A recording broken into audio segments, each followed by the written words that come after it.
Ayan, hello po mga kapatid, magandang araw po, no? So, andito po tayo ngayon sa isang napakagandang tanawin po. Ayan, so mga kapatid, ngayon po ay i-share ko po sa inyo ang tungkol po sa pag-aasawa. Dahil alam ko po mga kapatid na karamihan po talaga sa atin ay takot na pumasok sa pag-aasawa.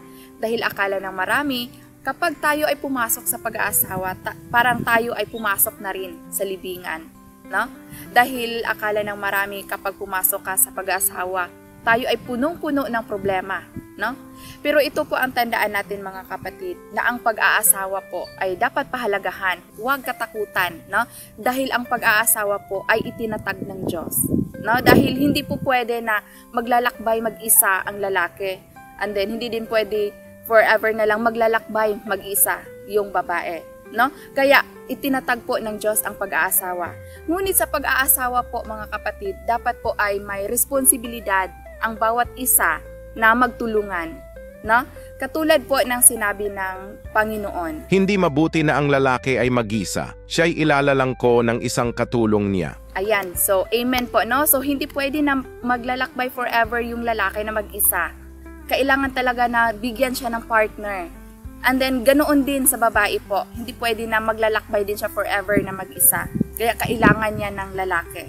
No, di ba nga po mga kapatid, si Adan at si Eva, kumbaga sila po ay magka-partner. Ginawa ni God yung babae at lalaki dahil hindi pwede na maglakbay tayo mag-isa sa mundong ito. And then, ito po, may sinabi din ang Diyos tungkol po dito sa pag-aasawa mga kapatid. Ang pag-aasawa ay binubuo ng isang lalaki at isang babae na hindi lamang magkatuwang, kundi nagtutulungan din. Sinasamahan nila ang isa't isa, inaalagaan ang isa't isa, at parehong tinutupad ang kanilang mga responsibilidad. Namumuhay ng maayos at sinasamahan ang isa't isa ng wasto sa mga landas ng kanilang buhay, sinasamahan ang isa't isa sa bawat mahirap na yugto ng buhay, sa bawat iba't iba at natatanging yugto. At syempre, napagdadaanan din nila ang mga ordinaryong panahon. Ito ang responsibilidad na pareho nilang dapat akuin sa pag-aasawa, at ito rin ang ipinagkakatiwala ng Diyos sa kanila. Ano ang ipinagkakatiwala ng Diyos? Ito ang mga prinsipyong dapat panatilihin at isagawa ng mga tao. Ayan, amen, no? So kapag may problema na dumating, no, bilang mag-asawa, hindi po yan maiwasan po, mga kapatid, na may problema talagang dumating, no? Ngunit ang nais ng Diyos po na huwag tayong sumuko. Harapin natin ito ng magkasama. Both lalaki at babae, dapat harapin po ito ng magkasama. No? Mga kapatid, kailangan lang po sa pagkakaroon po natin ng relasyon po, no? Kapag ang babae at lalaki ay ng relasyon, gumagawa na po ng relasyon, kailangan lang po na nakasentro talaga si God, no?